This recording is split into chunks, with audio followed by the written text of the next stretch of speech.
잊지 말라 성일주 죽어 가신 날, 한 주일 중에 가장 복되고 좋은 날, 심신을 쉬게 하고 참 기쁨 주는 날, 그 광채 아름답게 온 세상 비추네.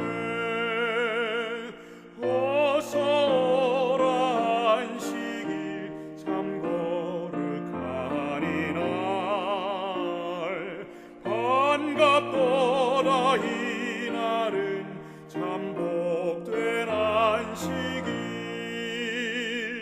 주의 안식일을 거룩히 지키라. 이날에 주께 경배 또 찬송 드리세. 주 예수 따라가며 그 뜻을 행하면 영원히 솟는 생수 우리에게 주시네. 어서 오라 안식일 참 거룩하니 날, 반갑도다 이 날은 참 복된 안식일.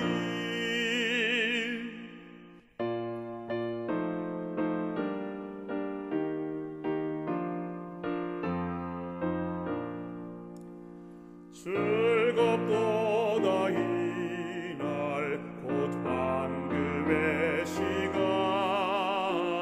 다 주께 감사 찬송 큰 영광 돌리세. 오 사랑 크신 구주 각 사람 마음속에 거하심하고 하신 그 약속 귀하다. 어서 오라 안식일 참 거룩하니 날, 반갑도다 이 날은 참 복된 안식일.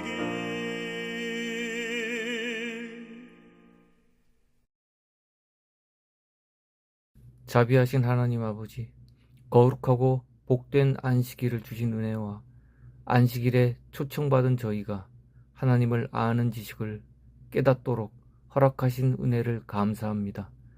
안식일에 선포되는 말씀으로 참된 쉼을 얻게 하시고 매일 하나님의 말씀으로 양육받아 온전해질 수 있기를 원합니다. 그리스도의 모본을 쫓아 거룩함을 입을 수 있도록 도와주시고 육체의 남은 때를 사는 동안 저희가 죄와 상관없는 자로 살아가게 하시어 하나님의 영광을 이 땅에 증거할 수 있도록 인도하여 주시옵소서. 오늘 저희가 드리는 예배를 받아주시고 경배와 존귀를 하나님께만 드릴 수 있는 거룩한 시간이 되도록 시종을 주관하여 주시옵소서. 사랑 많으신 예수 그리스도의 이름으로 기도드립니다. 아멘.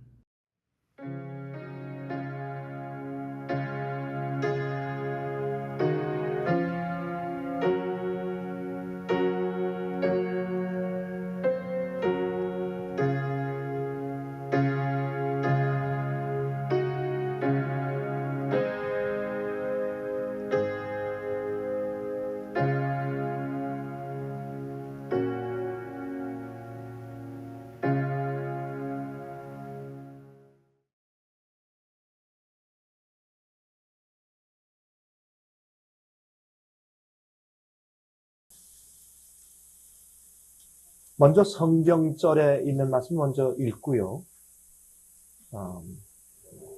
히브리 2장 16절부터 18절 보시면 여기 이런 말씀을 하셨습니다. 14절부터 읽읍시다. 히브리서 2장 자녀들은 혈육에 함께 속하였음에 그도 또한, 그가 누굽니까? 예수님이시죠. 그도 또한 한 모양으로 혈육에 함께 속하심은 사망으로 말미암아 사망의 세력을 잡은 자 곧 마귀를 없이 하시며, 그렇게 말씀했어요. 그러니까 예수님께서 우리 같은 모습으로 이 땅에 출생하시고 성육신 하시는 이유가 사망의 세력을 잡은 자 마귀를 없애기 위해서. 우리가 멸망당하는 이유는 죄 때문이죠. 죄는 우리에게 죽음을 요구할 수 있어요. 그래서 죄가 권세입니다. 그래서 우리가 고린도전서 15장 보면 우리가 부활하면서, 그렇죠? 부활한 자들이 뭐라 그래요? 사망아, 너의 쏘이 어디 있느냐? 그렇게 말을 하죠. 그렇죠?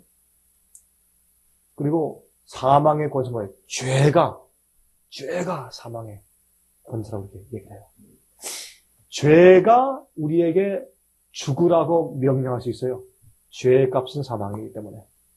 그래서 하나님께서 그러한 사망의 파워에서, 죄의 파워에서 우리를 건져주시기 위해서 땅에 오셨다. 그렇게 말씀합니다. 또 죽기를 무서워함으로 일생에 매여 종노릇하는 모든 자들을 놓아주려 하십니다. 예수님께서 이 땅에 성육신 하셔서 오신 그 목적들이 아주 분명히 기록되어 있죠. 16절, 이는 실로 천사들을 붙들어 주려 하심이 아니요. 이것은 그 영어 성경에는 천사의 본성을 가지고 오신 것이 아니라 그렇게 되어 있죠. He took not the nature of angels. 그렇게 되어 있어요. 그런데 이것을 우리 한국말 번역 가운데는 천사들을 붙들어 주기 위해서 오신 것이 아니요. 오직 아브라함의 자손을 붙들어 주려 하십니다.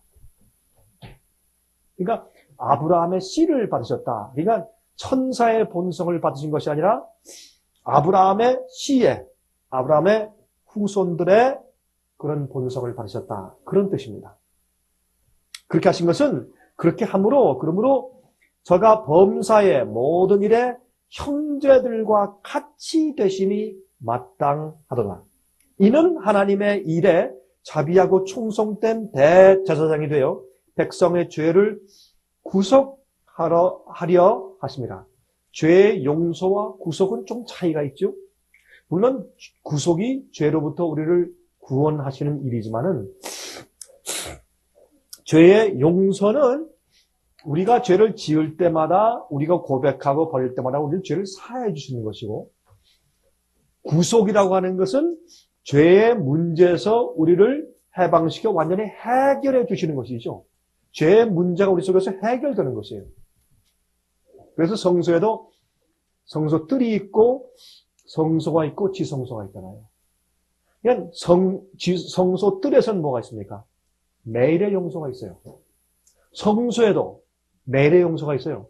그러나 지성소에는 뭐가 있어요? 죄의 도말이 있어요. 그래서 여기에 우리 죄를 용서하시지만 또 마지막에 구속하세요. 그래서 많은 사람들이 십자가 위에서 우리의 구속사업이 끝났다라고 하는 것은 복음을 잘 이해하지 못하는 사람입니다. 그런 얘기를 많은 재림교인들도 하고 있어요. 신학자들도 하고 있고. 그건 아주 잘못된 사고방식입니다. 왜냐하면 구속은 예수님께 십자가에 달리셔서 우리 죄를 용서하시기 위해서 속죄하셨는데, 그것은 우리 죄를 용서하시고 구원하시는 구원을 마련해 놓으신 것이에요. 준비해 놓으신 것이죠. 거기에서 여러분과 저의 구속사업이 끝나버린 것은 아니에요.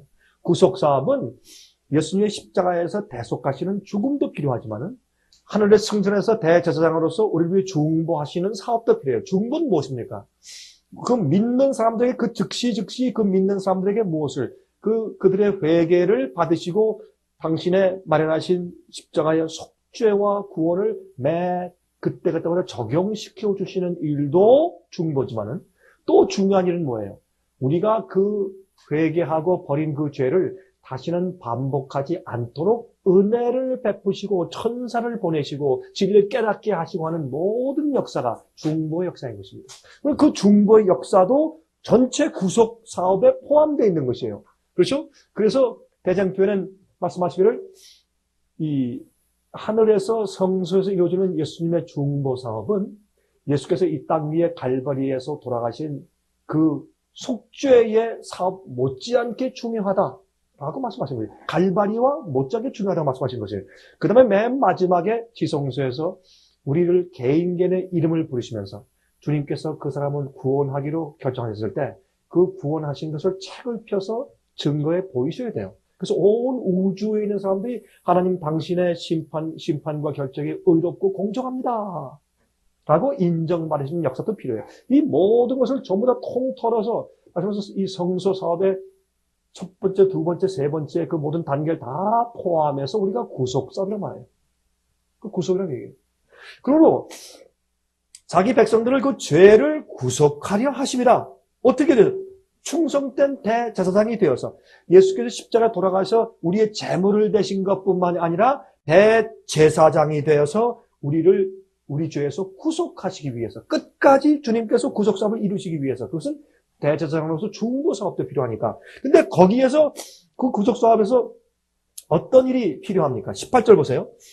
자기가 시험을 받아 고난을 당하셨은즉 시험 받는 자들을 능히 어떻게 하신다? 도우신다. 그게 뭐예요? 이것이 구속사업에 그것이 포함되어 있는 것입니다. 예? 구속사업에는 하나님께서 우리가 그 죄를 다시 반복하지 않게 도와주심으로 우리가 시험 받는 자들을 능히 도와주실 수 있게 되기 위해서 성육신하신 것이고, 그리고 예수께서 이 땅에 오신 것은 우리의 대속 제물돼서 십자가에 돌아가시기 위한 것만이 아니라 우리를 구속하시기 위해서. 그 구속은 대제사장으로서 사역이 거의 다 필요한데 그 사역 가운데 중요한 것은 무엇입니까? 우리가 그 시험 받을 때 능히 이길 수 있도록 도와주시는 분이 되기 위해서. 그 예수님의 성육신의 목적 가운데 하나입니다. 제가 감기 걸린 건 아닌데, 좀 죄송합니다. 제가 좀, 가끔 좀 그럴 때가 있어요. 무슨 사인을 써주는지. 히브리 4장 14절부터 16절. 이렇게 말씀드렸어요. 히브리 4장 14절부터 16절 이렇게 말씀드렸어요. 그러므로 우리에게 큰 대제사장이 있으니 승천하신 자, 곧 하나님 아들 예수시라. 우리가 믿는 도리를 굳게 잡을지어다. 여기에 예수님께서 대제사장 되셔서 우리를 구속하신 면을 또 강조했어요. 그러면서 15절. 우리에게 있는 대제사장은 우리 연약함을 어떻게 해요? 우리의 연약함을 우리 젊은 사람들은 이렇게 대답하고 같이 읽어주는 거를 별로 안 좋아하죠. 그렇습니까? 그런 것 같아요. 여러분들을 봐도 그런 것 같아요. 좀 어른들 집회에서 그분들이 쉽게 답변하는 그런 분위기하고는 조금 다른 것 같아요. 근데 저도 젊을 때 그랬어요. 좀 귀찮고, 그랬어요. 이해해요. 그러나 여러분들, 제가 이렇게 되묻는 이유는 여러분들이 그렇게 함으로 줄 좀 더 집중해서 제가 무슨 말을 하는지 그 어휘를 하나하나 같이 짚어나가면서 깨닫게 하기 위해서 이렇게 말씀드리는 것입니다. 자, 우리에게 있는 대제사장은 예수님은 우리 연약함을 어떻게 하지 아니한 자가 아니요? 채율. 이젠 제가 부탁을 하니까 하시네. 우리 연약함을 채율하지 아니하는 자가 아니요. 채율이 뭐예요? 채율. 뭐가 채율이에요? 여러분들은 한국말도 이해를 못해요? 채율이 무슨 뜻이에요? 예? 동정. 그런 뜻도 그 안에 있네. 동정자도. 채율이 뭐예요, 채율? 여기 앞에 있는 우리 형제들 들어보세요. 채율이 무슨 뜻이에요, 채율? 예? 동정 똑같은 단어 안에. 동정한 뜻도 있어요. 근데 이 긍휼 할 때 휼자는 동정, 불쌍히 여기심이에요. 괜찮아요. 그런데 차율은 뭐예요? 내 몸으로 실제적으로 경험해 보고 하는 동정이에요. 그게 차율. 그러니까 육체하는 책자가 들어있잖아요. 예? 그래서 그 영어로는 soccer이라고 그 단어 써요. soccer는 뭐냐면 실제 그 사람 경험 속에 들어가서 경험해 봤기 때문에 느끼는 감정이에요. 그 차이.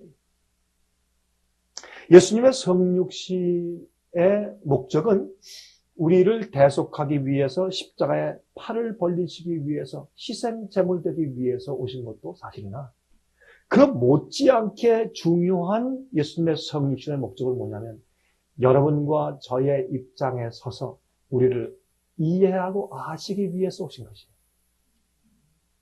그래서 예수님은 대제사장이에요. 대제사장은 누구예요? 온 이스라엘 백성들을 대표해서 하나님 앞에 서는 자예요. 그래서 대제사장은 누구한테 뽑아요? 대제사장은 천사 가운데 한 명을 뽑아요? 아니, 그럴 수가 없어요. 그거는 백성들을 대표할 수가 없어요. 그 사람들의 애로사항과 그 연약한 점을 대신해서 얘기해 줄 수가 없어요. 그 사람들 대표로 설 수가 없어요. 그러므로 우리와 한 가지로 같은 사람이 되셔야 돼요. 그러므로 우리의 대제사장, 대표자가 되시기 위해서 예수께서 이 땅에 오셨는데 우리와 같은 모양으로 오셨어요. 근데 이게 같은 모양으로 오셨다고 할 때 사람들이 이렇게 말해요.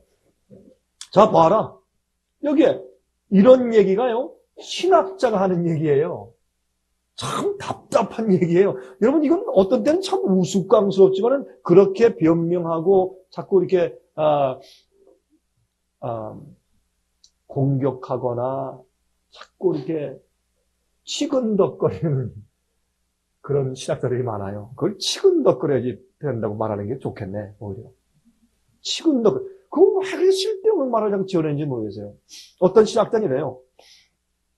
예수님이 어떻게 우리를 다 아시냐? 예수님 당시에 텔레비전이 있었느냐? 비디오 게임이 있었느냐? 어떻게 우리를 다 아시냐? 이렇게 말하는 사람들 다 있어. 신학자들이. 참 답답해. 이건 어린아이도 아니고. 예? 아니, 죄라고 하는 죄성 자체는 다 똑같은 거예요. 예수님 당시에 큰 드라마가 있었어요. 원형극장이 있었어요. 예루살렘 그 가까운 데 가면 10만 명이 들어가는 큰 극장이 있었어요. 예수님 당시에. 왜? 한나의 문화를 받아가지고. 예수님 당시에 우리가 받는 이런 유혹, 죄의 성질은 똑같으니까. 다 존재했어요. 어느 시대나. 우리의 그 유혹은 어디에 있어요? 눈으로 보고, 그죠? 입맛에 먹음직하고, 또 어떻게 해요? 네? 정말 가지고 싶고, 부러워하고, 그죠? 자랑하고 싶고. 그런 세 가지 종류가 죄의 본질이에요. 그렇잖아요? 선악과를 볼 때, 어떻게 해요?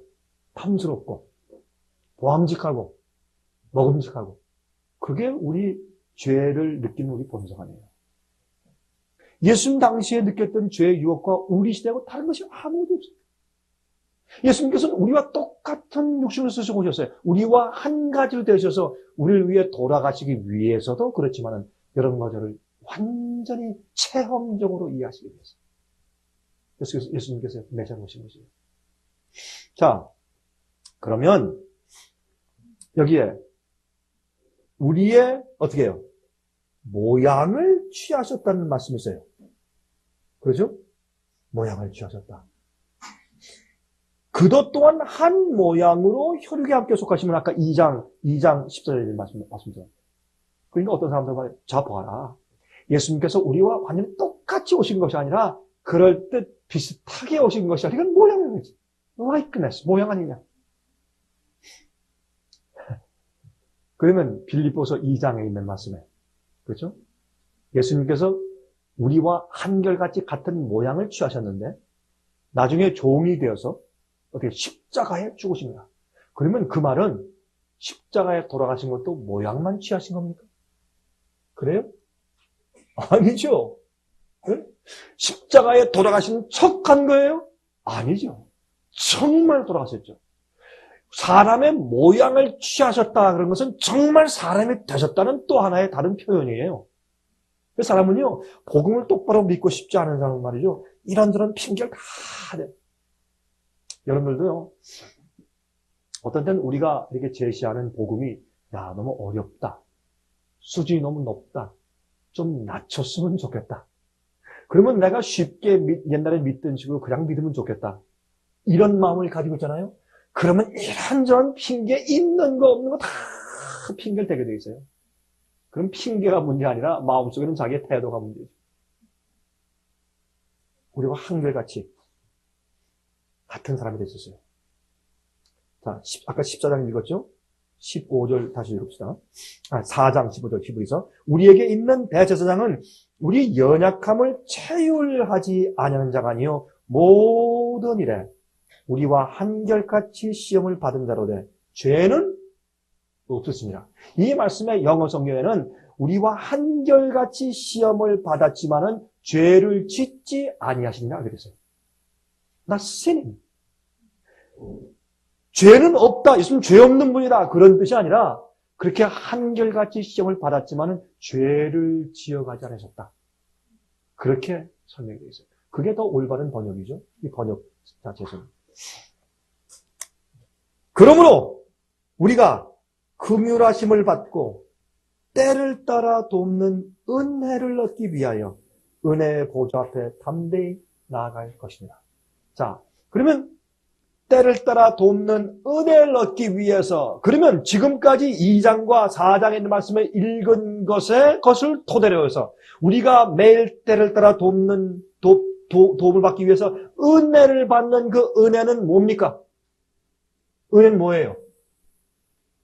자, 어떤 사람은 한번 손 들고 자신 있게 한번 답변 좀 해보세요. 자, 히브리 2장과 4장을 좀 읽었는데 이런 읽은 그 액면과 내용을 토대로 해서 이 컨텍스트에서 그 내용에서 여기에 우리가 매일 필요한 은혜가 뭐예요? 하나님이 우리를 그저 봐주시고 동정해서 우리를 씌워주시는 것이 은혜예요? 아니면 우리가 항상 시험받고 유혹당할 때 그 죄를 승리하게 하기 위해서 베푸시는 하나님의 능력이요? 전자예요, 후자예요? 후자죠. 은혜라고 하는 것은 하나님이 우리처럼 모든 일에 시험을 받고서 그러나 죄를 지은 경험이 없어요. 그건 승리요. 그 예수님의 생애와 능력을 받기 위해서 때를 따라 돕는 은혜를 받기 위해서 은혜 보좌 앞에 나가야 돼. 그리고 은혜는 뭐예요? 그저 봐주시는 것이 아니라 은혜는 뭐예요? 우리를 승리케 하시는 하나님의 파워예요. 자, 그러면 한 가지 이해되는 것이 있죠. 에베소 2장에 우리가 구원받는데 어떻게 구원받아요? 우리가 은혜로 믿음으로 구원받아요. 맞습니까? 우리가 구원받는 것은 은혜로 믿음으로만 구원받아요. 그렇게 설명되어 있어요. 그럼 그 은혜가 뭐예요? 하나님이 우리를 도와주시고 불쌍히 여기시는 그 은혜예요? 아니에요. 이 사도 바울이 설명한 은혜, grace, 헬라말로 카리스라고 하는 그 단어는 무엇을 말하느냐 하면 그 사람한테 집어넣어 주어서 그 사람에게 어떤 특수한 힘이 부여되는 것을 가지고 은혜라고 불렀어요. 은혜는 이 아들에게, 이 다른 사람에게 내가 양자가 되게 만들어서 법적으로 만든 다음에 이 양자라는 명칭만 받는 것이 아니라 아버지의 모든 것이 자기 것이 될 수 있는 파워를 받는 것이 은혜예요. 그래서 양자의 영을 받는 것이에요. 여러분 제가 가끔 그런 설명하는 것을 기억하시죠? 여러분 양자의 영을 받았다고 하는 얘기를 갖다가 로마서 8장에 하신 이유가 있어요. 왜 양자의 영을 받았다고 하냐? 그냥 본 친자식의 영을 받았다면 더 좋지 않습니까? 근데 재미있는 것은 로마의 법 가운데서 이 아버지가 자기 진짜 아들과 딸들에게는 재산 상속을 안 해줄 수도 있어요. 마음에 안 들면 너 재산 안 줘. 그리고 거부하면 돼요. 그런데 왜 그런 줄 아세요? 어떤 때는 자기가 원치 않았는데 자식이 생길 수가 있어요. 이 로마인들의 법을 해석할 때 그들의 개념이 그랬어요. 그런데 양자는 다 큰 사람을 양자로 받을 때 다 알면서 양자를 받을 때면 양자한테 무슨 권한을 줘야 될 것을 이 아버지가 다 알면서도 법적으로 이제 받아들이는 거기 때문에 양자에게는 기업을 물려주는 일을 절대로 거절할 수가 없어요. 자, 그러면 아들의 영이 좋아요? 양자의 영이 좋아요? 그래서 사도 바울이 양자의 영을 받았다는 거예요. 그 이해해 보니까 진짜 양자의 영이 더 좋아. 아들의 영보다. 그래서 그런 거예요. 그러므로 여기 가만히 보니까 예수님께서 이 땅에 오신 그 이유와 복음의 뜻과 은혜의 뜻과 이런 모든 것이 우리 마음 가운데 아주 쉽게 이해가 돼요. 그렇죠? 예수님께서 이 땅에 성육신하시고 태어나신 목적만 이렇게 생각해 봐도 분명해. 그죠? 천사의 본성을 받지 않으셨다. 천사의 본성은 죄 없는 본성이에요. 어떤 사람들 말하기를 예수님은 육신은 타락한 본성을 받으셨고 예수의 마음은 죄 없는 본성을 받으신 것이다. 그렇게도 설명을 해. 성경은 그렇게 말하잖아요. 그렇죠? 이원론이 아니요. 성경 항상 이원론이에요. 우리 영혼과 우리의 몸이 분리될 수가 없어요. 마음은 죄 없는 본성이고 육신은 죄 있는 본성이고 그렇게 할 수가 없어요. 성경은 그렇게 말하잖아요. 자, 여기서 제가 예언의 신에 있는 말씀을 제가 또 좀 읽어드리겠습니다. 배우세요. 가려 뽑은 기별 1권 408페이지입니다.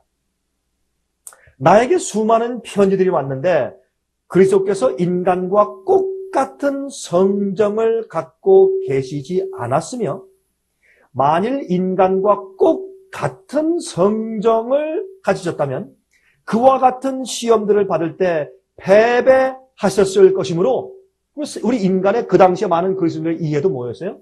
우리의 육체와 우리의 죄의 본성과 이런 것으로는 죄를 다 승리할 수가 없다라고 하는 관념들이 많이 있었단 말이에요. 그러므로 보세요.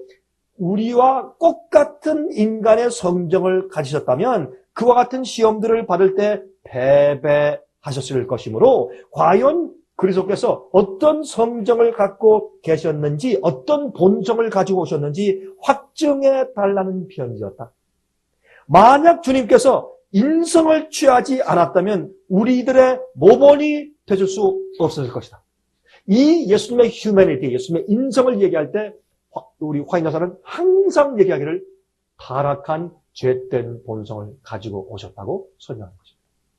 근데 마귀는 이것이 너무나 중요한 얘기이기 때문에 마귀가 그것을 자꾸 오해시켜서 이 원조론, 오리지널 씬 컨셉, 어거스틴의 줄기, 요한 칼빈의 줄기, 이러한 복음의 줄기를 섞어 놓아서 어떻게 우리가 마치 예수님께서 우리 인간과 같은 sinful, 죄되고 fallen, 타락된 본성을 그대로 가지고 오셨음에도 불구하고 예수님은 거듭난 마음을 항상 유지하셨고 한 번도 범죄한 적이 없다. 왜? 성령이 충만한 분이기 때문에 이렇게 말하면 큰 이단이고 광신되는 것처럼 분위기를 마귀가 조성시켜 놓은 것이에요. 모든 교회에 여러분들이 다니고 있는 교회 안에서도 그렇게 마귀가 만들어 놓은 거예요. 이것이 우리가 구원받는 일에 너무나 중요한 고리이기 때문에 하나님과 인간을 묶는 황금고리라고 했어요. 이게 너무 중요한 얘기이기 때문에 그래야 무엇이 이루어져요? 예수님의 믿음이 이루어지고 예수의 믿음을 가지고 모든 계명을 지키는 성도의 인내가 이해가 돼요. 그래야 어떻게 해요? 마지막 여자의 남은 자손이 되는 것이 무엇인지를 이해하고 터득하게 되는 것이에요. 그래서 바로 예수님의 인성 문제를 이렇게 비틀어 놓아야 예수의 믿음을 이해하지 못하고 마지막 계명을 지키는 참된 남은 족속이 생길 수 없게 되어 있어요. 이렇게 중요한 문제예요. 예수님의 인성 문제가. 그래서 신학자들이 그렇게 물고 뜯는 것이요. 여러분, 우리가 예수님의 인성 문제를 가르칠 때 교회 지나면 몇 페이지를 할애해서 우리가 공격하는 이유가 거기에 있는 것이에요. 이것을 똑바로 이해하면 마귀는 큰일 나기 때문에 여자에 남은 백성들이 생겨요. 일어나요. 그래서 그렇게 미워하는 것이에요. 그리고 타협된, 이것도 아니고 저것도 아니고 중간에 이렇게 타협된 그런 가르침을 자꾸 퍼뜨려서. 그러나 여러분 보세요. 진리 같은 오류는 없어요. 진리인데 10% 오류가 섞인 진리는 없어요. 그건 오류예요. 99% 진리인데 1%가 섞였어도 그건 독이에요. 사과에 독 한 방울 집어넣으면 사과 전체가 99%가 사과라도 1%는 독을 마시고 우리가 죽어요. 그래서 진리는 100%가 진리여야 돼요. 거기 섞인 것이 없어야 돼요. 여러분 바벨론의 포도주를 뭐라 해서 섞인 것이 있는 포도주. 섞인 것이 없는 진리를 가지고 있어야 돼요. 우리가 이 진리를 이해할 때. 그러므로 마귀가 예수님의 인성 문제를 그냥 물고 늘어지고 어떻게 해서든지 사람들 마음 가운데 편안한 마음을 주고 어떻게든지 오해시키려고 자꾸 그렇게 하시는 것이에요. 누굴 통해서? 신학을 공부한 사람들 통해서. 제가 그래서 신학 공부하지 말라, 신학대학원 가지 말라는 얘기를 제가 하는 것이에요. 그러니까 제가 욕을 먹죠. 저는 그거 겁이 안 나는 게 너무 많이 욕을 먹어놓으니까 그건 걱정이 안 돼, 더 이상. 그건 신경이 안 써져요. 누가, 목사님 이렇게 얘기하면요, 남들이 욕해요. 그건 저한테 전혀 신경이 쓰이질 않아요. 이러면 남들이 뭐라 그러잖아요. 이러면 오해받잖아요. 그런 건 더 이상 저만큼 1%도 스트레스를 안 줘요. 왜? 너무 많이 먹어보니까 배가 불러서 더 이상 상관이 없어요. 자, 그래서 그런 거예요. 이거는 누군가는 믿는 자들 앞에서 크게 자꾸 떠들어야 돼요. 진리니까. 네? 여러분, 그래서 여기 보면 예수님의 우리 같은 인성을 쓰셨다. 자, 보세요. 만약 주님께서 인성의 참여자가 아니었다면 우리 인간이 시험을 당하는 것처럼 시험을 당하지도 않았을 것이다. 예수님이 타락하지 않은 본성으로 천사의 본성으로 오셨다면 어떻게 우리 같은 시험을 당하시나? 예? 야고보서 1장에 뭐라 그랬어요? 욕심이 잉태한 즉 뭘 낳고? 죄를 낳고. 죄가 되기 전에 한 계단이 있어요. 우리 마음속에 우리의 동기와 우리의 욕심과 우리의 본성에서 충동을 받아야 돼요. 예수님은 죄를 져본 죄의 본성이 있지는 않았습니다. 그래서 화이팅에서 propensity가 있는 분으로 표현하지 말라. 그래서 옛날 화이트인 당시에는 tendency, 그 다음에 propensity라는 두 단어는 같은 기울어지는 경향이라고 표현하지만은 propensity라고 말하는 것은 경험한 자가 가지는 더 강력하게 기울어진 성향이라고 쓰는 그런 의미가 있어서 옛날에는. 그래서 텐덴시와 프로펜시티의 차이가 있을 수가 있어요. 옛날 사람들이, 그 당시 사람들이 이용하는 영어 단어에 있어서는. 그래서 화이트에서는 죄를 지은 사람이 가지는 강력한 이 기울어진 성향이 있다고 그렇게 표현하지 말라고 강조하지 말하는 것이에요. 자, 예수님의 인성 문제를 제가 설교하는 게 아니기 때문에 제가 그냥 지나갑니다. 여기에 보세요.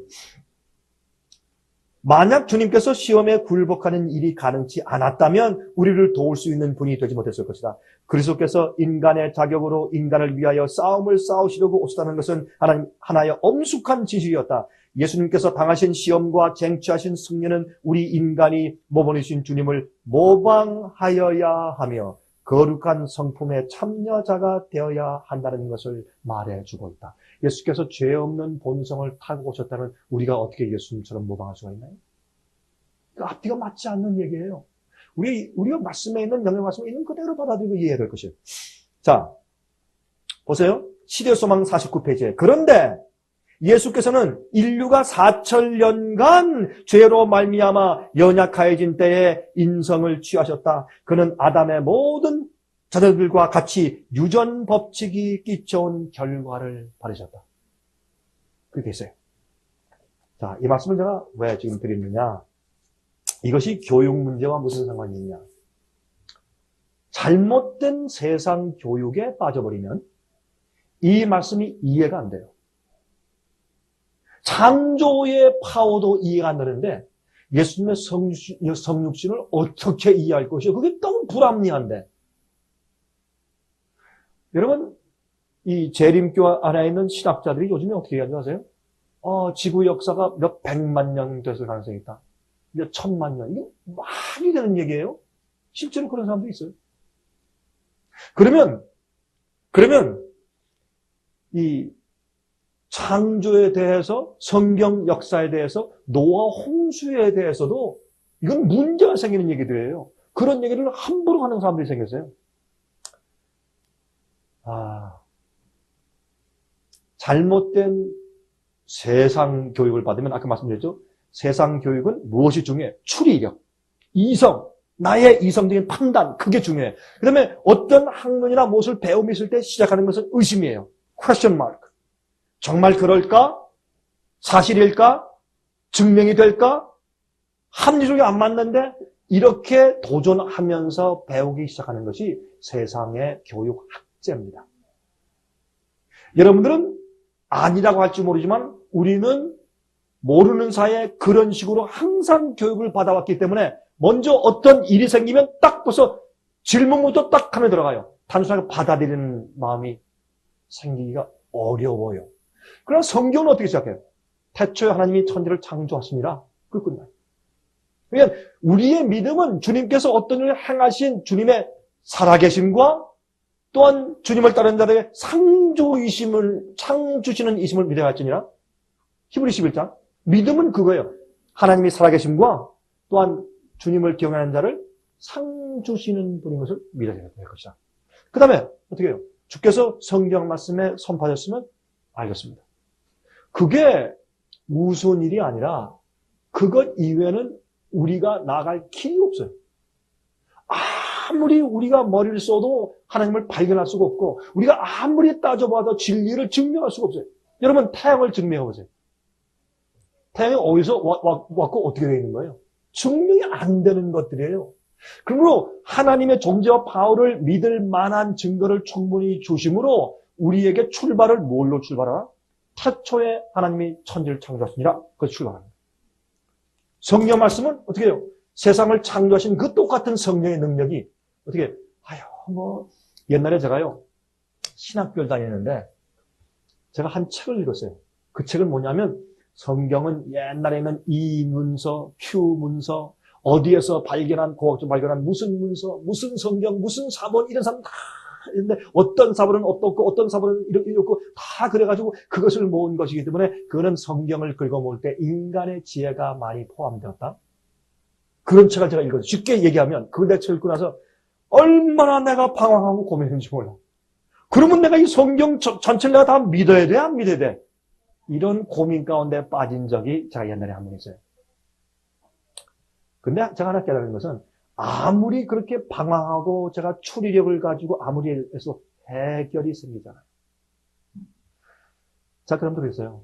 하나님, 죄송합니다. 제가 이것 때문에 1년을 허송을 했습니다.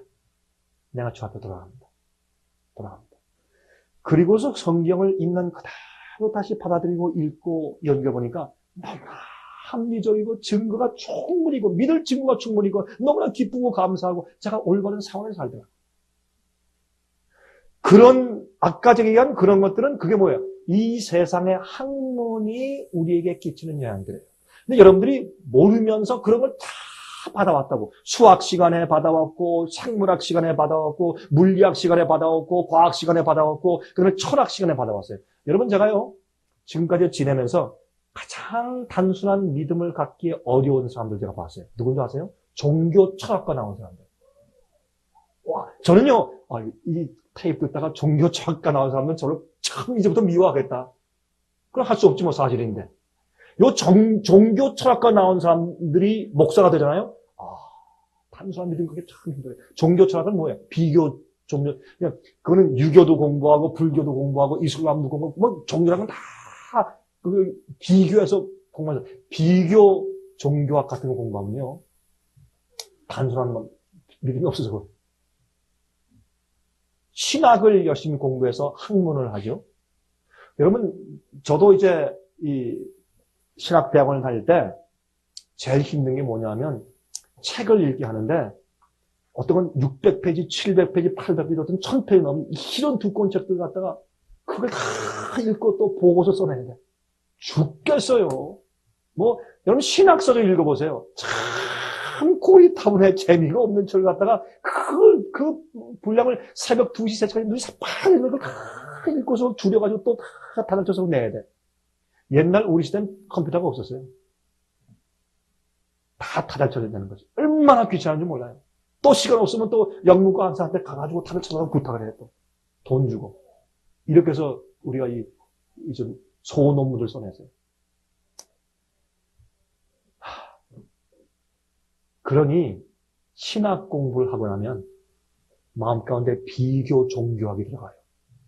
장로교에서는 이 문제를 이렇게 풀었고 침례교에서는 이렇게 풀었고 어떤 학자는 이렇게 풀었는데 우리는 이렇게 풀었고 옛날 우리 선조들은 어떤데 이 가르침과 이 이해가 점점 지나면서 발전되고 변천되었고 이런 걸 공부하나 보세요. 여러분 마음 가운데 단순한 믿음이 있겠다. 잘 있겠다. 해보세요, 그럼. 제가 그래서 믿음을 제가 잃어버렸어요. 믿음을. 신학 공부하다가 믿음을 잃어버렸어요. 물론 여기 어떤 젊은 사람들이 저한테 목사님 그래도 목사님 같은 사람이 나왔잖아요. 신학 공부 다 해놓고. 할 말이 없어요. 제가 그런 질문 솔직히 할 말이 없다고. 그러나 대부분이 어려워요. 저는 이것 때문에 얼마나 고민하고 어려웠는지 몰라요. 제가 하나님 앞에 단순하게 말씀을 그대로 받아들이고 올바른 교육을 제 머리에 품기까지 얼마나 사투하고 괴롭게 고통을 했는지 몰라요. 정말 고뇌를 겪었는지 몰라요. 아마 40년 해야 되는지 모르지. 모세는 40년 했어요. 그걸 지워버리기 위해서. 여러분, 우리는 앞으로 어떤 경험을 해야 되냐? 야곱의 환난 통과하면서 중보자 없이 서야 돼요. 중보자 없이 서는 게 무슨 뜻인지 아십니까, 여러분? 네? 이 지구상 역사에서 중보자 없이 산 분은 한 분밖에 없는데 예수님밖에 없어요. 그래요? 맞습니까? 중보자 없이 선다는 것은 예수님처럼 산다는 얘기예요. 우리 핑계하지 말자고. 그 말 아니에요? 중보자 없이 산 사람은 예수님밖에 없으니까 예수님처럼 산다는 거지. 그만큼 우리의 의의 표준은 높아요. 근데 그게 여러분과 저의 우리의 힘으로 하는 것이 아니라니까. 그것이 믿음으로 만나는 의요. 의는 하나님만 의요. 우리는 의가 없어요. 그리고 하나님의 의를 우리 속에 이루는데 의롭다라고 봐줘서 덮어두는 것이 아니라 그 의가 내 속에 들어가요. 내 속에 의가 심어지고 그 의가 자라요.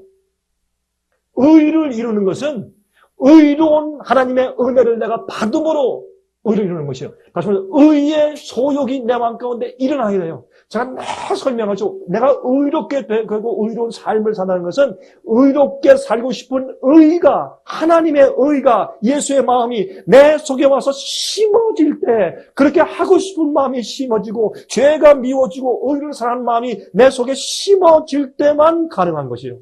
우리가 애써서 치고 때리고 또 고민하고 그렇게 하는 것이 아니라 우리가 우리 자신에 대해서 실망하고 내 자신을 미워질 때 주 앞에 무릎 꿇고 굴복하며 하나님이시여 난 할 수가 없습니다.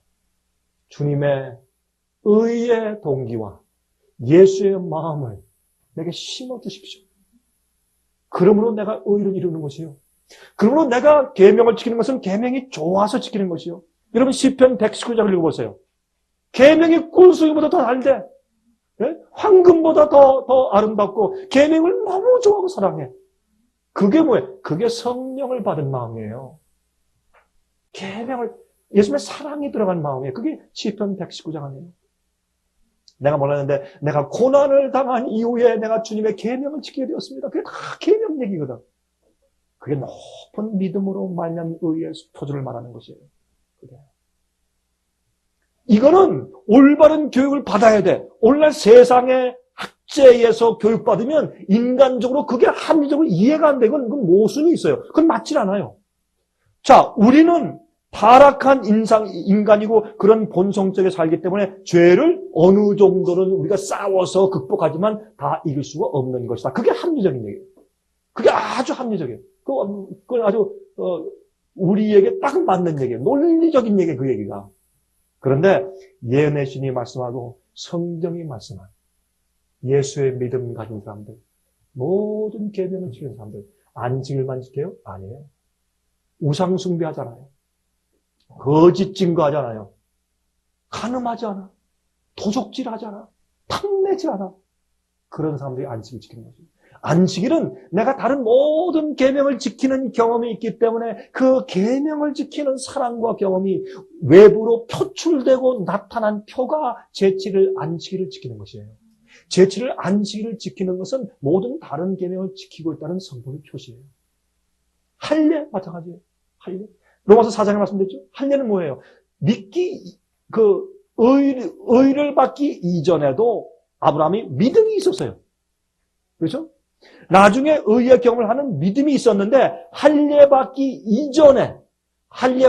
이전에 가지고 있던 믿음의 그 경험이 겉으로 표현된 것이 뭐예요? 할례 받는 것이에요. 할례는 귀찮아요. 어른이 할례 받아보세요. 얼마나 귀찮은가. 네? 남자의 양피를 베는 것이에요. 고통스러운 일이요. 그것은 뭘 말해? 예레미야서에 뭐라 그랬어요? 너희의 마음의 할례를 받아라. 마음속에 할례를 받아라. 겉으로 할례는 내 마음속의 할례를 표현하는 것이에요. 그럼 할례는 뭐예요? 내 속에 있는 죄와 세속을 잘라 버리는 것이에요. 세상을 버리는 것을 말하는 것이에요. 난 전적으로 하나님의 것이 되었어요. 이제는 그걸 말하는 것이거든요. 그러면 할례는 뭐예요? 이미 할례 받기 이전에 아브라함의 믿음으로 말미암는 의의 경험이 겉으로 표현된 것이에요. 만약 여러분과 제가 아브라함 시대에 살았다면 우리 다 할례 받아야 돼요. 그래 우리가 의를 얻는 것이에요. 할례 안 받으면 우린 정죄받아요. 할례 자체가 우리가 의를 줘요? 아니에요. 그러면 할례 받는 것이 뭐예요? 하나님께서 명령하시는 것은 우리를 특별한 주님의 백성으로 따로 구별해 떼 놓으시기 위해서 주시는 분부인데 그 분부는 순종한다는 것은 내가 하나님 뜻대로만 산다는 뜻이에요. 할례 받는 것은 그 당시 계명을 지키는 것이었어요. 지금에서 하는 것이 뭐 잔소리가 많아요.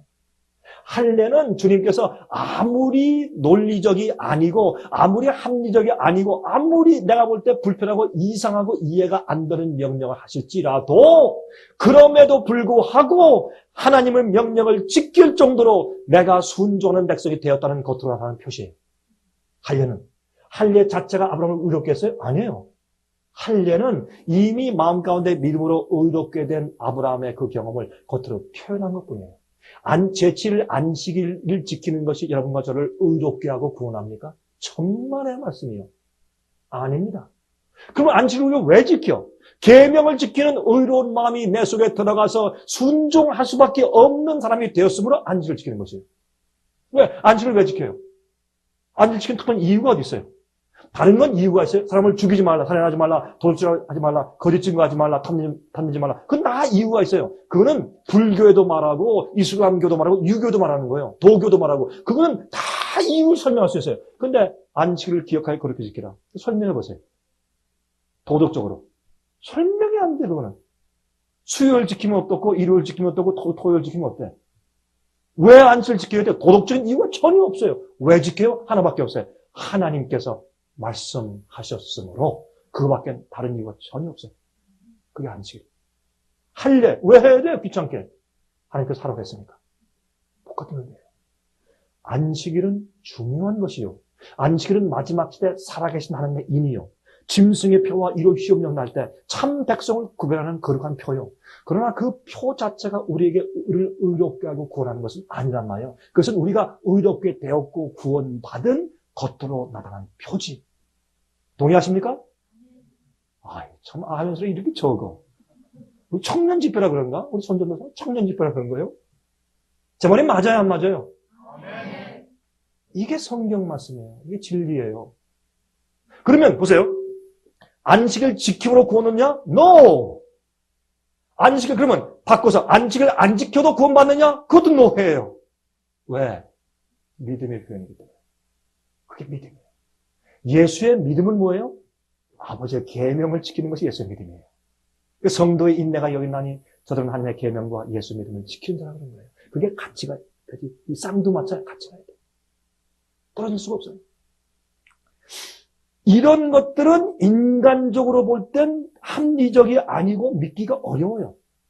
그래서 세상의 학제에서 공부하고 나면요, 그렇게 단순한 믿음을 갖기가 어렵습니다. 자, 그걸 좀 설명을 하는 것이에요. 에덴 동산 이후에 두 가지 학교가 생겼어요. 잘 보세요. 우리가 교육을 가지고, 이렇게 교육을 가지고 성경을 풀어보시면 교육을 가지고 성경을 이해하게 돼요. 에덴 동산 이후에 인간이 타락한 다음에 두 가지 학교가 생겼어요. 가인의 학교와 아벨의 학교. 그렇죠? 그럼 가인의 학교는 뭐예요? 하나님이 어떻게 말씀하시든지 간에 내가 행할 땐 나의 유추, 나의 추리력과 이성적인 판단이 더 중요해요. 그렇죠? 아니 왜 꼭 토요일 날 교회 가게? 토요일 날 돈 제일 잘 벌리고 토요일 날 내가 직장에 나가는 왜 그 토요일 날 그 교회 가게? 그건 나의 추리력이에요. 나의 이성의 판단이에요. 그건 하나님께서 이 세상에 전부 다 이루시게 하셨지. 무슨 한식을 뭐 토요일로 그게 너무 꼬장꼬장 너무 그럴 필요 없어. 라고 생각할 수밖에 없는 세상에 우리가 살고 있어요. 그건 인간의 추리력이에요. 그래서 성경 말씀하기를 제7일을 그렇게 지키라고 말씀하셨어요. 그리고 세상적인 교육제를 받은 사람들은 어떻게 해요? 왜 목사님 꼭 제 7일 토요일로 말씀하십니까? 일주일 내내, 일주일 전부 다가 사실 안식일인데, 일주일 전부 다 우리가 하나님께 마음을 바쳐야 되는 상황인데, 왜 자꾸 토요일만 얘기하십니까? 그렇게 말할 수밖에 없어요. 인간적으로, 인간의 논리적으로 그게 합당하니까. 그러나 하나님의 학교에서 하늘 교육받은 사람, 참 그리스도인 교육받은 사람은 어떻게 해요? 다른 이유가 없어요. 변명이 없어요. 예수님께서 말씀하셨습니까? 아닙니까? 그것만 물어보면 돼요. 예수께서 말씀하셨습니다. 알겠습니다. 그게 믿음이에요. 근데 세상의 교육을 받으면 그게 잘 안 돼요. 자꾸 핑계하게 되고 합리적인 생각을 자꾸 하려고 해요. 가인은 어떻게 했어요? 하나님께서 재물을 드리라고 했는데 뭐를? 양을 잡아 제사 드리라. 근데 가만히 보니까 가인이 보니까 그게 합당치 않아. 하나님께서 그렇게 하라고 했지만 그러나 난 하나님께서 말씀하신 것보다 더 좋은 재물을 드리겠다. 그랬어요. 왜 꼭 피를 흘리고 징그럽게 그렇게 해야 돼? 내가 참 양을 딱 죽여서 제사드리는 건 쉬워. 그거 말고 더 어렵게 하면 되지. 열심히 농사지어서 알록달록 맛있는 채소와 농사와 과일 다 갖다가 딱 바치면 더 좋지. 더 화려하고 꽃도 갖다 섞어서 넣고. 그게 가인의 학교예요. 그게 이 세상의 이성적인 판단이야 사람의 추리력을 더 높이는 그런 생각이에요.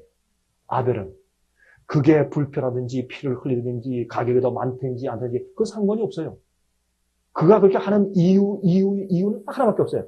하나님께서 그렇게 하려고 하셨으니까. 근데 이렇게 해서 아벨이 했으니까 두 학교가 생겼어요. 근데 오늘날 이 세상에 아벨처럼 살면 바보 취급당해요. 그렇죠? 아벨처럼 믿고 살면 그 사람은 잘못하면 극단돼. 너무 그러지 마. 같이 가. 그래. 이 두 학교가 생긴 거예요. 자, 이 가인은 어떻게 해요? 아벨을 쳐 죽였어요. 자기의 인간적인 추리력과 이성적인 판단을 숭배하며 사는 인본주의를 가진 사람은 아벨은 신본주의예요. 중심이 하나님이요. 그러나 가인은 인본주의, 자기 자신 인간이 중심이에요. 하나님의 중심이 아니야. 그래서 인본주의는 반드시 신본주의로 사는 사람을 미워하고 핍박하게 돼 있어요. 맨 마지막 시대 안식일 지키는 사람들을 핍박해 죽이려고 하는 이유가 짐승의 표가 왜 그러냐 하면 인본주의의 교육을 받은 사람들은 신본주의의 교육을 받고 생활하고 믿음 생활하는 사람들이 극단을 보여요. 광진을 보이고 도무지 맞지 않는 사람처럼 보여요. 저 사람들 때문에 세상이 망한다고 생각해요. 그래서 가인이 아벨을 죽였어요. 이건 두 학교의 전쟁이었어요. 두 교육의 전쟁이었어요. 그럼 그렇게 이해하셔야 돼요. 제가 제 DVD를 보고 제 CD를 듣는 분들이 이렇게 오해할 수 있어요. 뭐라. 강정호 목사 드디어 뭐라 이런 학교 다니지 말라 그런다. 모든 분들 다니지 말고 하고 뭐 이렇게만 그렇게 한마디만 이해할 거예요. 여러분이 학교에 다니든지 그만두든지 홈스쿨 하든지 어느 학교에 있든지 그건 여러분 자유예요. 그럼 한 가지 기억하세요. 여러분은 여러분의 교육적인 철학과 사고방식을 고치세요. 여러분이 단순한 믿음을 가지고 단순하게 온 마음을 다해서 거기에 헌신하고 따라가는 그런 마음과 태도가 안 생긴다 하면 그것은 여러분의 교육 문제예요. 많은 그리스도인들이 말해요. 믿지만은 자기 전체를 거기에 딱 갖다가 바칠 수가 없어요. 왜? 인본주의 사람 때문에 자기 스스로 생각을 추리력으로 변명이 자꾸 들어가. 변명이 들어가고 또 이럴 수도 있고 저럴 수 있다고 변명이 들어가 버리고 단순하게 주 앞에 주의 말씀에 굴복하는 그런 단순한 교육이 없을 때는요. 절대로 주 앞에 전적인 순종이 불가능해요. 안 됩니다. 저도 해봤습니다. 그럼 안 되는 겁니다. 주의 말씀을 단순하게 인정하고 받아들이는 단순한 어린아이 같은 심정이 없으면 그렇게 될 수가 없어요. 교육의 문제. 이 두 교육이 싸우고 있는 거예요. 여러분 마음 가운데 여러분이 전적인 굴복을 아직도 한 번도 해본 적이 없고 주께서 말씀하신 대로 내가 따라가는 그것이 자꾸 마음에 걸리고 변명이 생기고 꼭 그렇게 할 필요가 있는가라는 마음이 자꾸 들어간다. 여러분 교육 문제예요. 여러분 받은 교육 때문에 작은 여러분들 모르게 그렇게 꼴겨져 버린 거예요. 그거를 이해하라고 제가 얘기하는 거예요. 다른 것보다. 학교를 옮기고 뭐고 그거는 둘째치고 여러분이 지금 가지고 있는 사고방식이 왜 그렇게 됐는가라는 것을 직접적으로 제가 찔러서 말씀을 드리면서 여러분들이 그 사고방식을 바꾸란 말이에요. 철학을 바꾸란 말이에요. 사상을 뜯어고치란 말이에요. 제가 그걸 말하는 거예요. 이거는 이렇게 설명을 안 해주면 많은 젊은이들이 이해를 못해. 자기가 왜 헌신하지 못하는지 이해를 못해요. 헌신하고 이렇게 하면 다른 사람들과 견줘볼 때 내가 특별하게 뭐 하면 자꾸 마음이 걸리고 너무 극단적이고 이상한 상태예요. 그럴 필요가 없단 말이에요. 성경에서 믿는 자들은 전부 다 극단자였어요. 노아 극단자였어요? 그냥 극단자가 아니에요. 극단자 할아버지였지. 노아는. 에녹 극단자였어요? 극단자 할아버지였지. 엘리야 극단자였어요? 이스라엘을 괴롭히는 사람이었지. 다 극단자요. 말씀대로 살면. 그거를 여러분이 이해해야 돼. 참 교육을 가지면 이 세상에 전체적인 잘못된 교육 제도에 있는 사람들이 우리 보고 좀 더 극단자라고 하는 거예요. 광신주의라고. 그래서 상해에 비해서는 극단자라고 하는 거예요. 어떤 목사님한테 물으니까 어떤 평신사 가서 물으니까 이런 거예요. 아, 상해비 그거 좋죠. 그 말씀도 좋고 다 좋은데 그 사람이 조금 극단적인 문제야. 그래.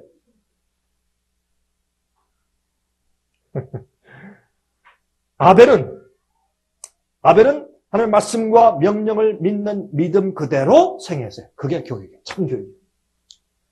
근데 이 가인은 하나님께로부터 도망가서 뭘 세웠어요? 이교주의를 만들었어요. 그 이교주의가 나중에 커진 것이 뭐예요? 그게 바벨론이에요. 그렇죠? 그럼 바벨론은 뭐냐? 자기 자신의 육체의 만족을 위해 사는 생애예요. 또 신을 섬기는 방법도 자기 방식대로 하는 것이에요. 그러므로 여러분 바벨론에 있는 신전에 말둑 신전에 뭐 어떻게 했다? 온갖 외국에 있는 신들을 전부 갖다 놨단 말이에요. 거기에 무엇까지 유대 나라를 정복해서 예루살렘 성소에 있는 성소 기명들과 금촛대까지 갖다 놓았어요. 그러면 유대 종교의 신까지 갖다 놓은 거예요. 그게 뭐예요? 바벨론이에요. 바벨론은 모든 종교를 다 존중해. 네? 그러면서 어떻게 해요? 특정의 주님께서 말씀하신 것을 그대로 따라 순종하는 것은 없어요. 모든 이 종교의 신을 섬기는 방법도 자기 방식대로 자기가 이성적으로 판단하고 추리한 대로 섬기고 나가는 것이 그것이 이교주의예요. 그러면 이교주의의 중심은 누구예요? 나예요. 하나님이 아니에요. 신이 아니에요. 나예요. 그러니까 핑계가 생긴 것이에요. 교만이 증가하고 재물과 부의 축적이 생기고 육체의 요구를 충족시키는 일이 생기고 육체의 흥분을 추구하는 재미로운 이게 즐거움을 느끼고 그래서 동방으로 가면서 도시를 건축하고 바벨탑이 시작된 것이에요. 자기 자신을 숭배하는 이교의 발단이 생긴 것이에요. 자, 오늘날 이교가 뭐 하는 거예요? 이교도 하나님 섬겨요. 선앙당에 가서 냉수를 떠놓고 하는 사람도 비는 사람도 다 신을 섬기는 사람들이에요. 다 종교인들이에요. 그러나 자기 자신의 복과 자기의 유익을 위하여서 신을 달래고 도와달라고 조르면서 이용해 먹는 것이 이교예요. 그렇죠? 하나님을 믿는데 믿는 목적이 달라. 중심이 누구요? 나요. 하나님께서 말씀했으므로 따른다는 게 아니에요. 신을 내가 이용해 먹는 것이에요. 그게 자유주의 신학이에요. 구원은 받아야 돼. 구원받으면 얼마나 큰 손해야. 네? 하늘 그 정금거리 가서 걷고 하늘에 가 있어 영원히 살아야지. 그걸 왜 버려? 큰일 나지. 그 좋은 것을. 이걸 얻어야 돼요. 그런데 무엇하고 이 지구상에서도 재미를 만끽하고 또 잘 살아보고 하늘도 가고 그게 뭐예요? 신신학이에요. 그죠? 주님께서 은혜로 덮어주시고 구원하신다. 죄는 다 이길 필요 없다. 그게 뭐예요? 신신학이에요. 왜 그래? 자기가 중심이야. 주께서 뭐라고 말씀하시고 명령하셨는가 상관이 없어요. 내가 중심이에요. 내가 편리하게 믿는 것이에요. 그게 이교주의예요. 신신학은 이교주의예요. 오를 믿는 것은 이교주의예요. 오늘날 여러분이 잘못 받은 학교의 교육들은 이교주의예요. 지나치죠? 말하는 게. 지나칠 거 하나도 없어요. 저는 이미 욕을 많이 먹고 온 사람이라 더 이상 먹을 욕이 없어요. 네? 그러니까 난 이런 얘기 된대요. 어떤 사람들 이런 얘기 하려면 눈치를 봐. 내 대비 어디까지 할까 눈치 봐. 저는 그런 건 눈치 볼 필요가 없는 것이 너무나 배가 부르기 때문에 비난받는 데는 괜찮아요. 난 진리를 있는 대로 전할 수 있어요.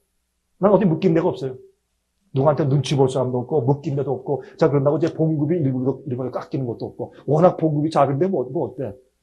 어차피 작은데 걱정할 게 없어요. 그래서 옛날에 침례요한은 묶인 게 없었어요. 그 침례요한 묶인 게 없었어요. 아무 얘기도. 그래서 진리를 말하다가 목이 딱 잘라졌어요. 잘라지면 잘라지지 뭐. 아까도 얘기했죠.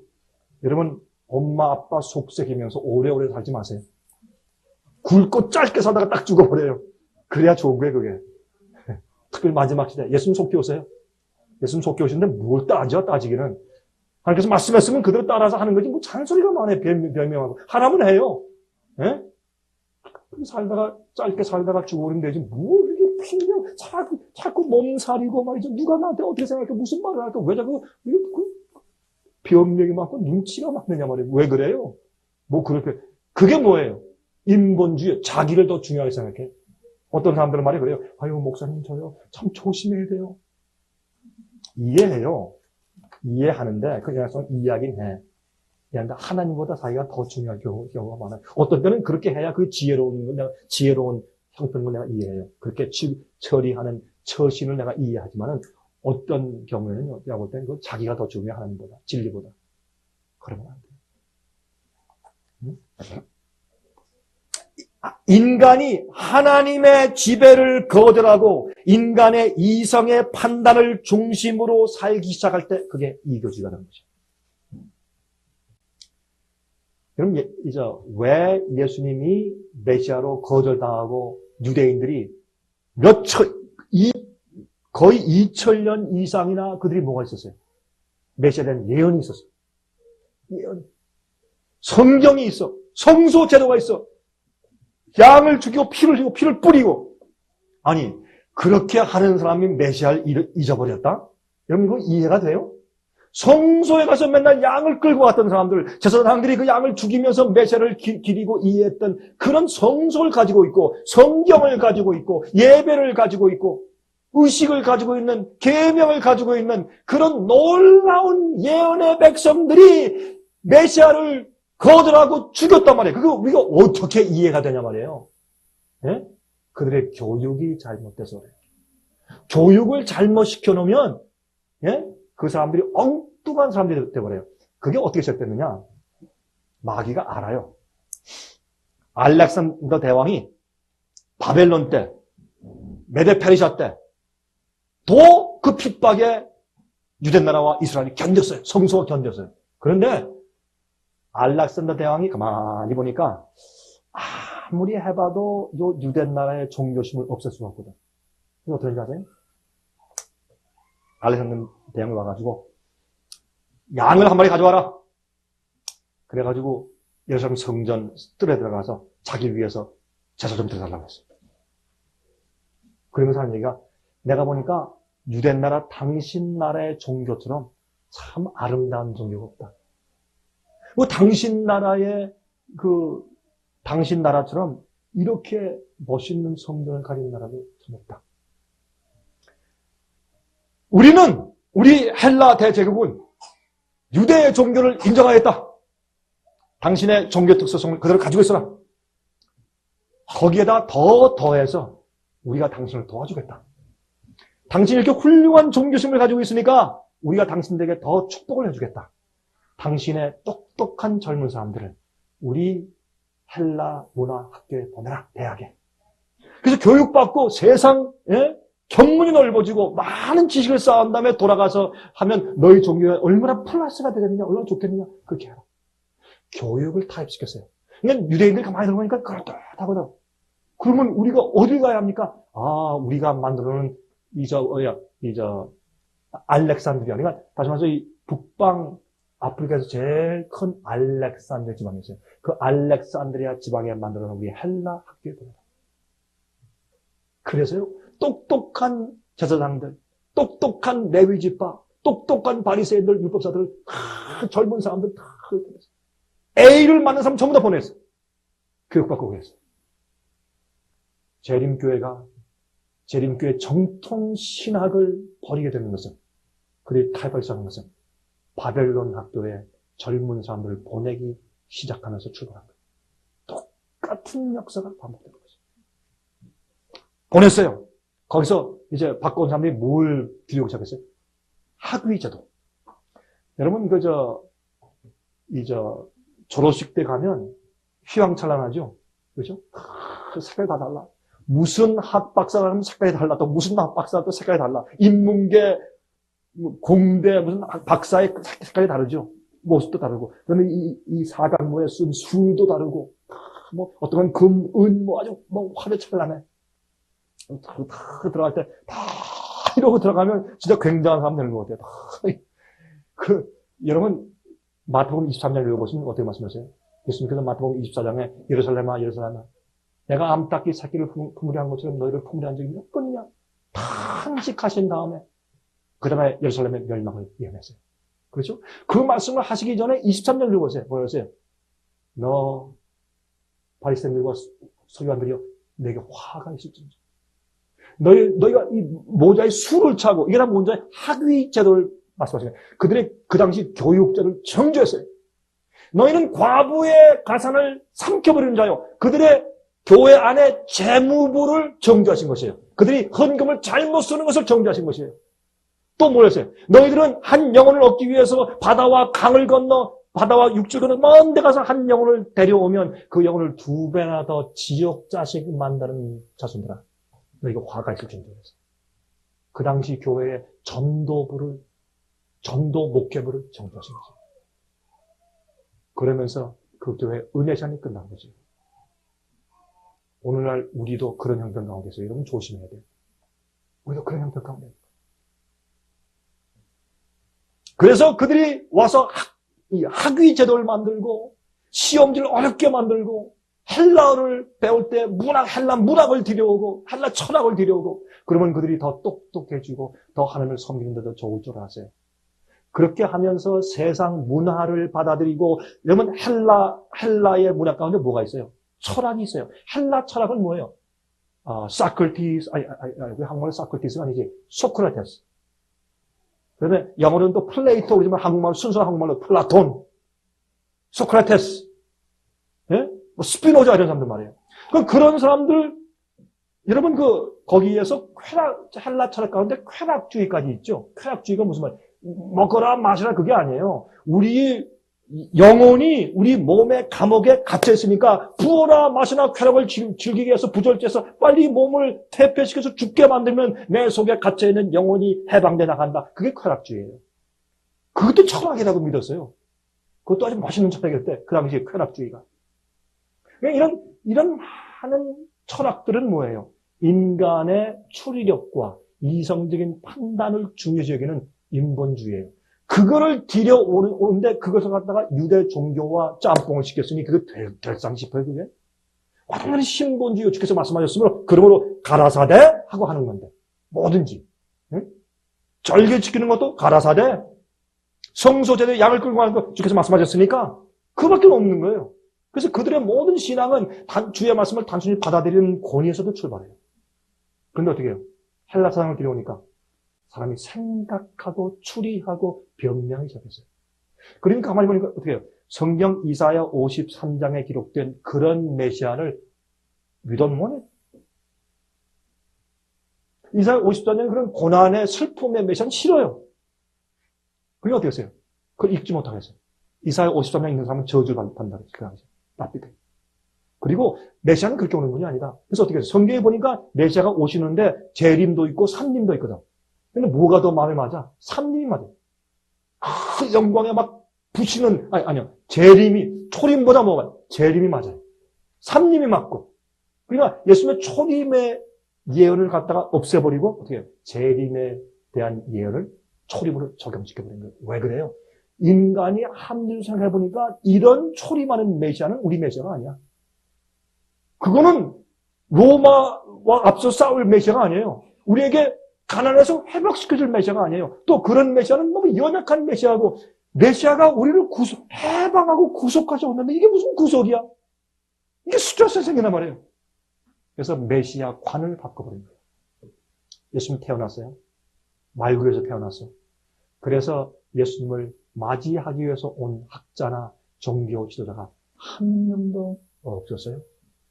왜? 교육이 바뀌어버렸어요. 잘못된 가르침을 받아들인 거예요. 오늘날 우리의 문제도 바로 이 문제가 있어요. 제가 이제 왜 신학교 가지 말라는지 이해하시겠죠? 어떤 사람은 팔팔 뛸 거예요. 저런 사람이 참 극단적인 걸 퍼뜨리니까 교회 문제가 생기지. 마음대로 비판하겠어요. 나중에 예수께서 오실 때 누가 가르치는 기별이 정말 하나님을 위한 것이었고 옳은 기별인지 그때 가서 우리 판단 받아보자고. 그때 가서 보자고. 누가 주님께서 어떤 사람이 어떻게 말한 것이 진리였는지 그때 가서 보면 알아요.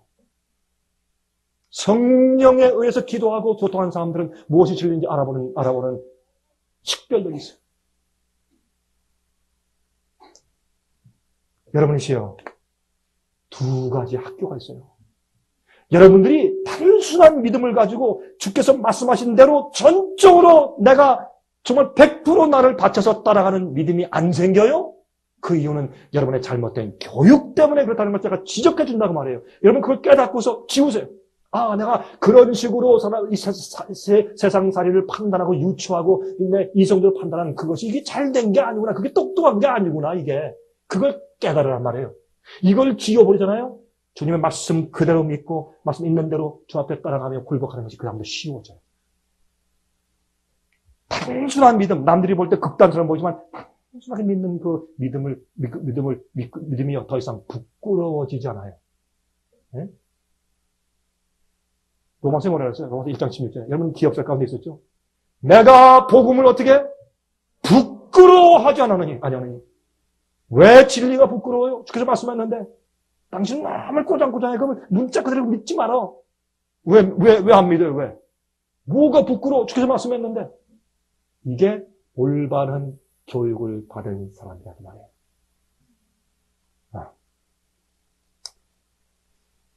노아 방주를 줬어요. 이게 말이나 되는 얘기, 합리적인 얘기, 이게 산 언덕에 갔다가 그 방주 지으니 사람들이 이건 말도 안 되는 얘기지. 정말 진짜 저라도 안 믿겠어요. 비가 온 적을 봤어야지. 청동번개를 본 적이 있고, 아니 큰 물방울이 하늘에서 떨어진다. 이런 걸 본 적이 있어야지. 너무나 비합리적인 얘기예요. 노아가 그렇게 지은 것은 이유는 딱 하나밖에 없어요. 하나님께서 명령했기 때문에. 그거는요, 세상 사람들이 볼 때는 미련하고 어리석고 극단적이고 광신적인 얘기였어요.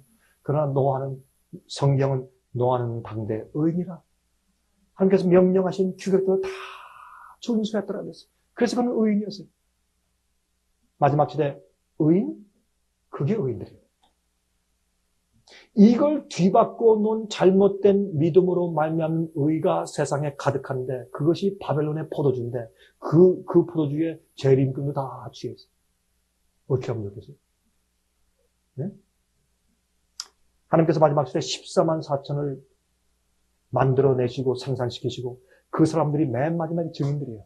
그 사람들 때문에 온 우주가 안전해져. 그 사람들의 증인하는 일 때문에 아무도 핑계를 못해요. 천사도 핑계를 못하고 여러분 인간들도 6천년 전의 사람이나 5천년 전 사람이나 현대 사람이나 아무도 죄를 짓거나 주의 계명을 어긴 사실에 대해서 아무도 변명을 할 수 없게 되는 것이 14만 4천의 성품의 증명이에요. 그만큼 중요한 얘기예요. 이것은. 여러분 이 선악간의 대쟁투의 중요한 이슈가 뭐예요? 우리가 구원받느냐 그게 아니에요. 여기 어떤 청년 가운데 어떤 분이었나? 어떻게 기도를 시키니까 우리가 구원받는 게 그건 별 중요하지 않다고 기도할 분이 있었는데 누가 기도했죠? 아까? 누가 기도할 때 그 내용까지 그런 말이 한 말씀 나오죠. 응? 난 내 마음을 기쁘게 하는 기도예요. 그게 14만 4천이 야곱의 환난을 통과할 때 하는 기도예요. 혹시 내 속에서 아직 버리지 않은 죄가 혹시 발견돼서 내가 정말 마귀가 날 고소하는 것이 옳다고 여겨지는 일이 생기면 하나님, 내가 멸망당하고 내가 지옥불 가는 거 그건 중요하지 않습니다. 내가 내 부족함이 드러나 내가 아직 극복하지 못한 죄나 버리지 못한 죄가 드러나서 혹시 내가 주님의 성품과 주님의 영광에 흠이 될까 봐 나 그거 두렵습니다. 그것이 14만 4천의 기도예요. 그들은 하나님 중심에 사는 사람들이기 때문에 그들은 하나님께 영광을 돌리고 주님께 명예를 돌리는 것이 그들 생활의 중심이에요. 그게 계명을 지키는 생활이에요. 불편하다. 나중에 비가 정말 왔어요. 방주가 물 위에 떠 있을 때 그때는 두 교육 시스템이 거창하게 생겼어요. 한 교육을 받은 사람들은 방주 안에 있고 다른 사람은 다 방주 밖에 있었어요.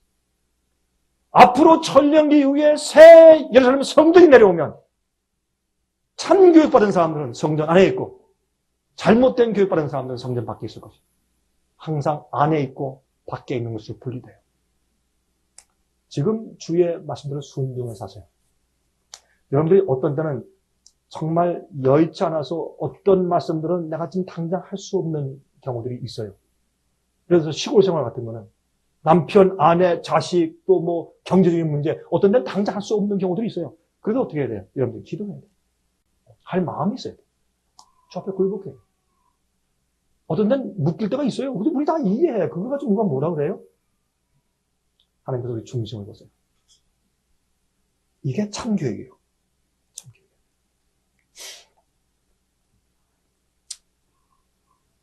여러분,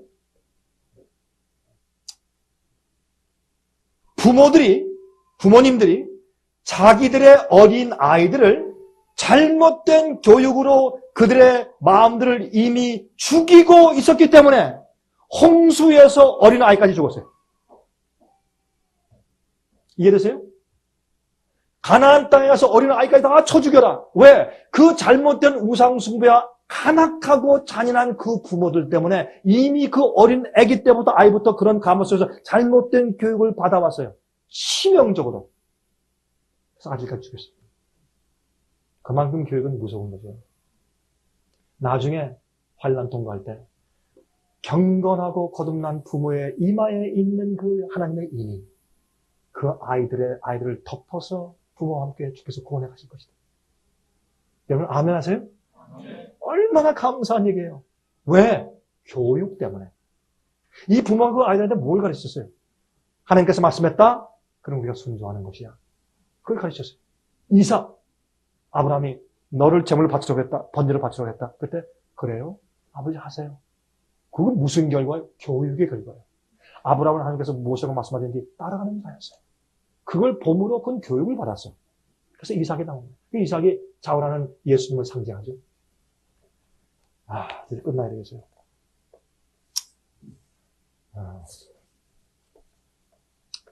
제가 아까 얘기한 것처럼 여러분 다른 건 공부할지 모르지만 철학은 공부하지 마십시오. 그 중에서도 종교 철학은 절대 정말 송장을 보듯이 무서워하면서 도망가십시오. 제 원수 한 그룹이 또 생겼습니다, 오늘. 그러나 여러분 꼭 마음에 드십시오, 젊은 사람들. 노아의 때 된 것 같이 인자의 때에도 그러하리라. 누가복음 17장 26절. 네? 이성주의, 이교주의, 잘못된 교육 제도를 피해서 이사 나간 아브라함이 뭘 세웠어요? 참된 교육을 세웠어요. 아버지께서 명령하신 대로 따라 나가는 생활. 여기서 천막 걷어라. 다른 데로 가라. 알겠습니다. 이게 뭐예요? 참교육이에요. 참교육은 지혜인데, 지혜는 뭐예요? 하나님을 두려워하고 악에서 떠나는 것이에요. 계명을 지키는 것이 그게 참교육이에요. 주의 말씀을 신뢰하는 것. 하나님 아버지의 말씀이 내 생에 가장 중요하고 중심이에요. 그 말하는 것이에요.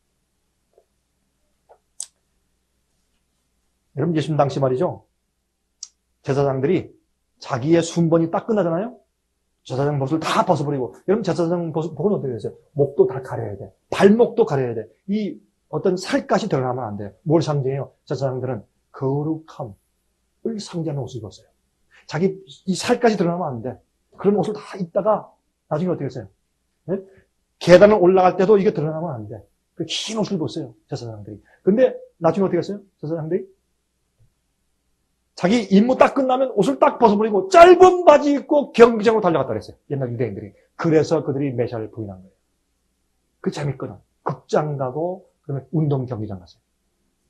그때 그 운동 경기가 그렇게 들여와서 그렇게 인기 있고 표가 없었대. 거기 들어가기 위해서 수만 명이 들어가는 곳에 예루살렘 가까운 곳에 그런 것이 있었어요. 우리가 그런 얘기를 못 들어서 진짜 있었어요. 어떤 고고학자들이 배웠어요. 그 당시 그런 큰 그런 원형극장이 있었고 운동 경기장, 스포츠장이 있었대. 이 교회 문화는 뭐예요? 재미있는 오락들과 경쟁심과 인간의 과시와 자랑이에요. 그렇죠? 제가 보니까 추운 겨울날인데 제가 한번 교회가 미국 교회인데 문이 쾅 열리고 탁 닫히는데 이러고 들어오는데 초미니스커트를 입은 오바도 안 입은 여자가 딱 들어왔어요. 옛날에 그랬어요. 참 추위보다 아름다움이 더 추위까지 이길 수 있는 아름다움이 참 큰 신이긴 신이다. 참 이런 짧은 치마를 입고 들어갔더라고. 그 좋은 그날만 겨울. 여러분, 자 침례 요한, 예수님 어머니 마리아, 예? 엘리야, 에녹, 다니엘, 요셉 같은 이런 사람들은 군데군데 있는 몇 명 아니에요. 이게 무슨 말이에요? 하나님의 진리와 의를 이루기 위해서 항상 매 시대마다 연약하고 가느다란 줄들이 몇 개 있었어요. 하나님과 연결된 가느다라고 연약한 줄이 몇 개 있어서 겨우 진리와 의의 경험들이 명맥을 유지해 왔어요. 옛날 요셉이 없었으면 어떻게 할 뻔했으며, 다니엘이 없었으면 어떻게 할 뻔했으며, 예? 엘리야가 없었으면 어떻게 할 뻔했냐 말이에요. 침례 요한이 없었으면 어떻게 할 뻔했냐 말이에요. 그런 연약하고 가난한 줄이 하나님과 연결되어 있는 그런 주의 종들이 점철이 돼서 계속해서 명령을 이루어왔어요. 맨 마지막엔 몇 명이 14만 4천 생긴 거죠. 이게 주님의 약속이에요. 주 약속이에요. 자, 그대로 읽습니다. 고린도후서 5장 7절. 이는 우리가 믿음으로 행하고 보는 것으로 하지 아니하노라. 여러분 믿음으로 사십시오. 참 교육을 받으시고 잘못된 교육을 지워버리십시오. 그런 과감한 마음이 여러분 젊은 사람들 마음 가운데 들어가기를 간절히 기도합니다. 기도합시다. 자비하신 하늘에 계신 우리 아버지시여, 우리 마음속에 물 빠진 독처럼 우리가 영적으로 받는 모든 것이 다 새어나가 버리는 인본주의적인 신앙을 하지 말게 하시옵소서. 저희를 도와주셔서 하나님 중심이고 성경 중심이고 진리가 중심인 삶을 살게 해주시옵소서. 아버지, 우리는 세상에서 찌들고 받은 잘못된 교육이 너무나 심합니다. 또한 그런 생각들과 그런 철학들과 개념들이 우리를 흔들어서 타협하게 만들고 변명케 만들고 단순한 마음으로 굴복지 못하게 우리를 막습니다. 모세를 미디안 광야에 두신 하늘에 계신 우리 아버지, 그의 마음속에 있는 모든 혼잡된 것을 지워버리고 단순한 종으로 만들어 당신의 백성들을 애굽에서 데려내오고 해방시키는 엄숙한 임무를 맡기신 것처럼 여기에 있는 우리 젊은이들도 그렇게 준비해 주시옵소서. 장래 미래의 지도자를 되게 하시며 주께서 늦은이 성령과 큰 소리를 치며 세상을 깨우시고 준비시킬 때 우리가 그 이론 되게 해 주시옵소서. 우리의 모든 죄를 사하시옵소서. 우리의 불신을 용서하시고 우리의 변명을 용서해 주시옵소서. 예수 그리스도의 거룩하신 이름으로 간절하게 기도합니다. 아멘.